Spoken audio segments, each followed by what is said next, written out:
Okay, let's do this.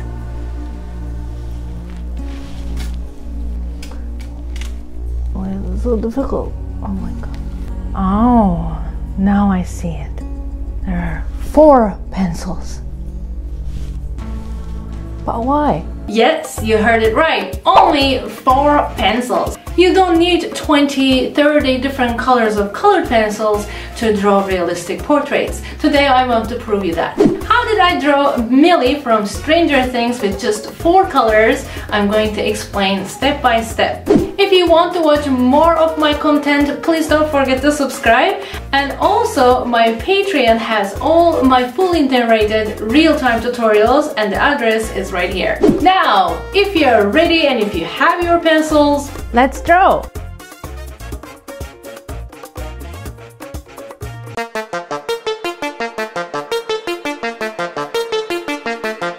Normally, I would draw this portrait with maybe 20-25 colored pencils, but I kind of, well, narrowed it down to 5, and I realized I can get gray with black, so I am down to 4 pencils right now. And I'm going to show you that you can actually draw a realistic portrait with just 4 colored pencils. But how did I choose my pencils? How did I choose my colors? Now I want to show you that.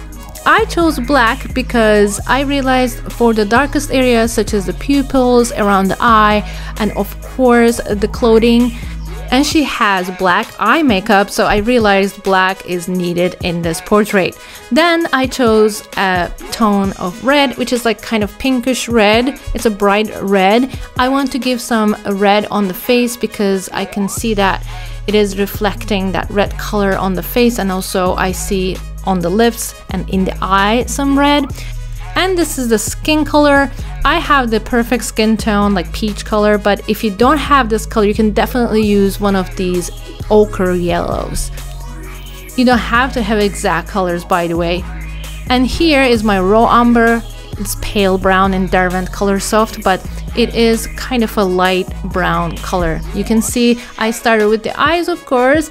The pupil of the eye is going to be black, but what are you going to do with the whites, you ask? Like, you know, where are the white parts? We don't have the white pencil. So the best thing to do in that case is to leave those white areas white, such as the reflections in the eye.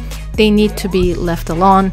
And if we feel like, oh, they're getting some paint on them, we can definitely erase them with our eraser pencil.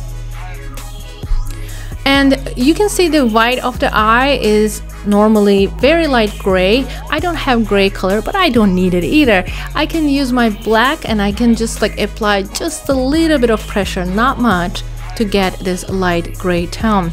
But I can still see the pencil strokes a little bit, and in order to avoid that, I use my blending pencil. And when it comes to the areas that kind of show some flash in the eye, I used my red, but it was too bright. So to tone it down, I used my brown. Now you understand basically what colors we chose here and why.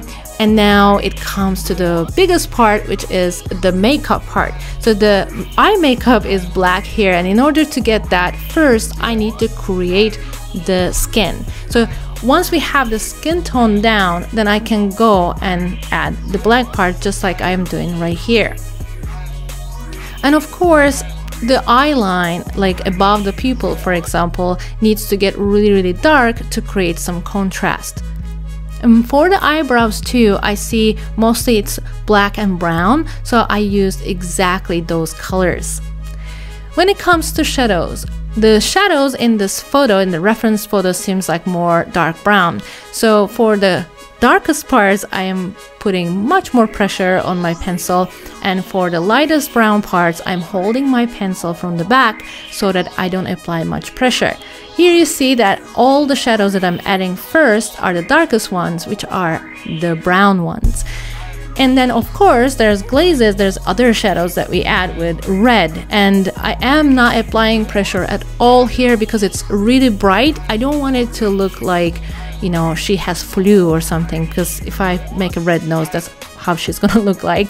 And I'm trying to hold again my pencil from the back the whole time and adding all these red glazes around there. And below the eye, I see it too. And on the left, I see it too. I think it's a reflection of what is surrounding her. I don't know, maybe an object that is red colored. And after adding all these reds and browns, after I finish all these shadows and all these glazes, what I'm going to do is I'm just going to go in with my peach color and burnish them all. But you have to pay attention that you added all the layers that you want before you burnish them. Here are the lips. So for the base layer of the lips, I shaded some pink, and what I did is just like I didn't put pressure on my red and boom, it's pink, right? And in the middle of the mouth, it's black. So I am just coloring it really dark down there. And then I started to add the shadows with my black, but when I am adding the shadows, I am not putting pressure at all because I'm gonna go over them with my red so that I can get dark red color. In order to darken up your colors, you can use black. That was one of the reasons that I chose black. You can use black to darken up your colors, whether it is brown or red or yellow. Once I gave the lips all the shadow details it needed, I continue with the burnishing part. So before I burnish, I make sure that I go over all these dark shadow layers with my lighter pencil, which is peach color here. But I'm not applying pressure first because I want to make sure that I am happy about the layers. I don't want to add more. And once I am sure, I can go ahead and put more pressure on it and burnish them all. And I realized again, this blending pencil, this burnishing pencil worked really well for me. In order to give the highlights, I used my kneaded eraser, which worked really well in this case. As I said, we don't have white colored pencil in this set, so I cannot use it. But what I do is I push and pull my kneaded eraser to create highlights on the face. And on the nose, as you can see, there's some highlight, and maybe under the eye just a little bit. You can use your eraser pencil as well, of course, but I think kneaded eraser worked most of the time for me. And the blending part, again, I tried my blending stump, but it didn't work that well. I realized that blending stump works much better with oil-based colored pencils rather than the wax-based. But what works best with wax-based colored pencil is just this Miracle blending pencil. You can buy it online separately, or sometimes it comes with the set. This was in my Caran d'Ache set, but you can always buy any brand that you like. And once you blend them all, you see that they get softer. You want softer results on your portraits with colored pencils. This is why I'm using smooth paper actually. By the way, you can see all the materials that I used in the description part, just a reminder. After, of course, burnishing, you can still add some details, and I'm adding all these shadow details that I missed in the first round. And now it is time to do the neck. I was lucky because there was no red glaze there, it was just brown and the skin tone, which is peach.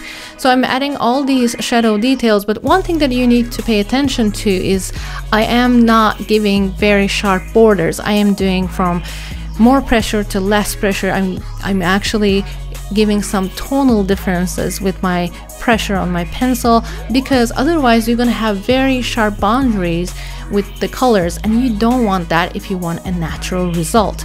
And after I finish the shadow details, I burnish them with my peach color, and that's it. For the ears, it was not easy because I saw a different tone in the ear, which is orange.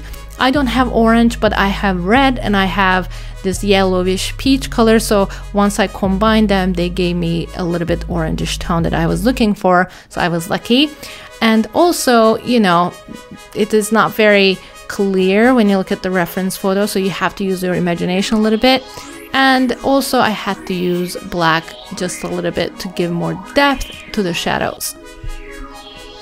For the hair, I'm just going to use basically black and some brown.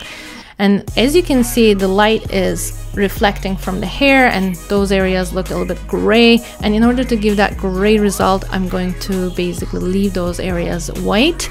And then I'm going to go in with my blending stump and just blend that black into those white areas to give that gray result.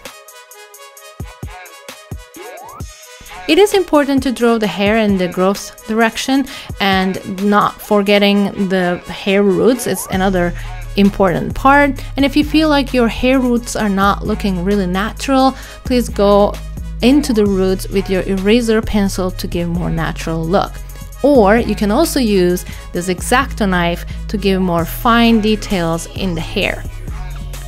You cannot get this thin with your pencil, so this is great.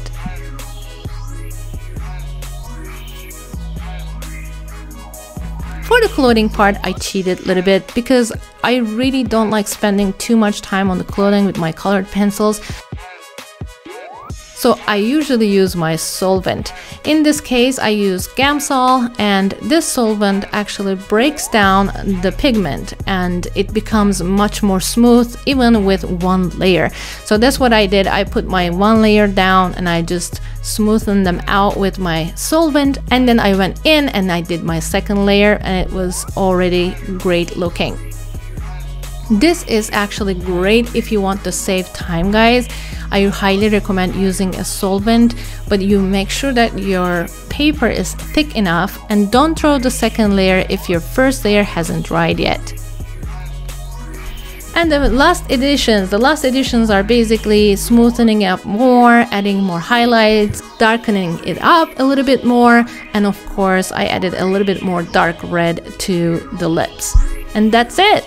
As you can see, in order to draw a realistic portrait, you don't have to have zillions of colored pencils. It's not about the number of the colored pencils, it's about knowing how to use those colors that you have. If you like my videos and want to watch more, just click the next. I will see you in my next video. Bye! Thanks for watching my video. If you like my videos, please don't forget to subscribe. And for my real-time narrated tutorials, visit my Patreon, patreon.com/Ece Gürler. Stay with art and love.